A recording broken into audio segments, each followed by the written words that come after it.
Supreme court के 7 जजों की संविधान पीठ ने गुरुवार को एक ऐतिहासिक फैसला सुनाया। मुख्य न्यायाधीश डीवाई चंद्रचूड़ की अध्यक्षता वाली पीठ ने गुरुवार को व्यवस्था दी कि राज्यों को आरक्षण में एससी और एसटी श्रेणी का उपवर्गीकरण करने का अधिकार होगा।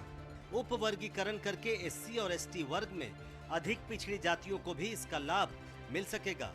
हालांकि राज्यों को इसके लिए वांछित आंकड़े इकट्ठा करने होंगे ताकि उपवर्गीकरण का औचित्य साबित हो सके। न्यायमूर्ति बी.आर. गवई ने अपने फैसले में एससी और एसटी श्रेणी में क्रीमी लेयर बनाने की वकालत भी की ताकि उन्हें आरक्षण के दायरे से बाहर किया जा सके। वैसे ये फैसला सर्वसम्मति से नहीं बल्कि 6-1 के बहुमत से सुनाया गया।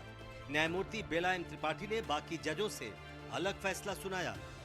इसके अनुसार अब स्टेट्स को पावर मिल जाएगा। तेलंगाना और आंध्र प्रदेश दोनों राज्यों जो यूनाइटेड स्टेट थे उस टाइम से ही वहाँ ये डिसीजन हुआ था, लेजिस्लेशन भी पास हुआ, वो इम्प्लीमेंटेशन भी हुआ, बहुत सारे लोगों को फ़ायदा भी हुआ था। बट सब्सिक्वेंटली सुप्रीम कोर्ट का जजमेंट के बाद वहाँ हाई कोर्ट ने मदद किया था, उसको कंफर्म किया था जो गवर्नमेंट का डिसीजन था। बट अल्टीमेटली यहाँ 5 मेंबर जजमेंट उसको जो आंध्र प्रदेश सेट असाइड कर दिया था। बट फाइनली आज जो एक क्लैरिटी आया है कि सब categorization within the SC reservation वो कर सकते हैं स्टेट्स। वो आज का सबसे अहम बात यह है कि कुछ ये भी, लेकिन एक कैप भी लगाया, कंडीशन भी सुप्रीम कोर्ट ने लगाया कि ऐसा नहीं कोई भी स्टेट अपनी विम्स के जरिए लगा दे, अपनी मर्जी से लगा दे इसको, पॉलिटिकली या कोई भी उस तरह नहीं करना है। जो भी है एम्पिरिकल डाटा से करना है। ये मामला राजनीतिक तौर पर बेहद संवेदनशील है, लिहाजा इस पर राजनीति भी शुरू हो गई है। लोकसभा सांसद और दलित नेता चंद्रशेखर आजाद ने कोर्ट के फैसले पर कड़ा ऐतराज जताते हुए पूछा कि आरक्षण के बावजूद दलितों को उसी पहचान के साथ रहना पड़ता है। कांग्रेस ने भी कोर्ट के फैसले को गलत ठहराया और आर्थिक आधार पर आरक्षण का विरोध किया। वहीं सरकार की सहयोगी लोक जनशक्ति पार्टी रामविलास ने भी सुप्रीम कोर्ट के फैसले का विरोध किया है। हाँ, इसके लिए फिर आंकड़े जुटाने की जरूरत है, किनको मिल गया किनको नहीं मिला, उसके लिए जातिगत जनगणना की जरूरत है। साथ साथ जो है इस फैसले को देने वाले जजों में कितने SC/ST के हैं इसकी जानकारी करना बहुत जरूरी है, क्योंकि SC/ST के दर्द को SC/ST से बेहतर कोई नहीं समझ सकता, क्योंकि वो झेलता है। एक आदमी दूर से बैठ के किसी दर्द को महसूस करता है, एक आदमी उसको झेल के आता है। तो इसमें SC/ST कितने जज थे, जिन वकीलों ने सपोर्ट किया वो उसमें SC/ST कितने थे, किन पार्टी जुड़े हुए थे, जिन्होंने इसको अपोज किया उनमें कितने SC/ST जुड़े हुए थे, वो कौन सी पार्टी जुड़े हैं, उनका मकसद क्या है, इन सब चीज़ों को समझे बगैर और पूरे फैसले को पढ़े बगैर, पूरे तथ्य को जाने बगैर जस्टिस बेला त्रिवेदी ने इसको अपोज किया है। मैं नहीं कर रहा हूँ, जस्टिस बेला त्रिवेदी ने किया, वो भी जो है सीनियर जज है हमारे यहाँ पे सुप्रीम कोर्ट में। जब भी रिजर्वेशन की बातें आती है लोग अर्थ से जोड़ लेते हैं, जबकि ये रिजर्वेशन पॉलिसी जो है वो रिप्रेजेंटेशन है, प्रतिनिधित्व की बात है। तो फिर यहाँ पे इकोनॉमिकली बैकवर्ड और वो सारी चीज़ें आ कहाँ से जाती है। ये कहीं ना कहीं एक तरह से ये सारी चीज़ें कॉम्प्लेक्स हो जा रही है। और ये जबकि आरक्षण का जो मसला है बहुत ही सरल होना चाहिए।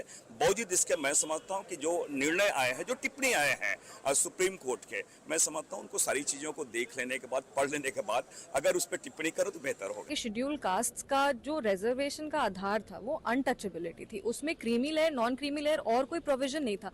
जो सारे लोग कभी भी जिस भी जाति से आते थे, जाति के आधार पे अगर उनके साथ कभी भी छुआछूत हुआ था उनको शेड्यूल कास्ट में डाला गया था। और अब उसको उसमें डिविजन्स क्रिएट करना, वो जो मेन पर्पस है सोशल रिप्रेजेंटेशन का, जो मेन पर्पस है एक सामान्यता का समाज में, उसी को डिफीट कर देगा।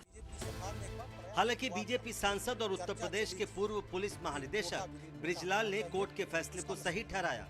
ब्रिजलाल ने कहा कि एक अधिकारी और एक मजदूर के बच्चे की तुलना नहीं हो सकती है, जिसे आरक्षण की ज्यादा जरूरत है।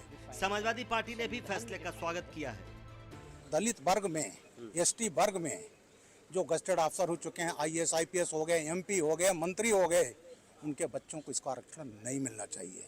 इस वर्ग के उन बच्चों को मिलना चाहिए जिनके माँ बाप गरीब हैं, किसान हैं, मजदूर हैं, खेतिहत मजदूर हैं, रिक्शा चला रहे हैं। अगर ये नहीं होगा तो ये वर्ग जो ऑलरेडी संपन्न हो चुका है, जितने सुविधाएं हैं, आरक्षण है, वो लेता रहेगा।